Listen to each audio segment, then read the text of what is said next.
Magandang hapon guys! Update lang namin yung aming ginagawa. Ayan yung finish niya. Ayan guys. Ayan. Finish na yan.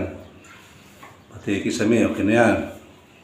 Nag-grout naman si Parimar. Ayan, Parimar. Hello! Ayan si Parimar. Ayan. Hindi sinasagad yung kulay gawa ng meron pa yung lining.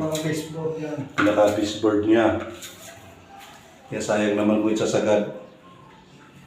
Ayan guys. Update lang namin kayo sa aming ginagawa. Ayan. Ganda-ganda na. Ayan. Sa kabilang kulay yung bukas pa yun. Okay guys, don't forget like and share. Bye-bye.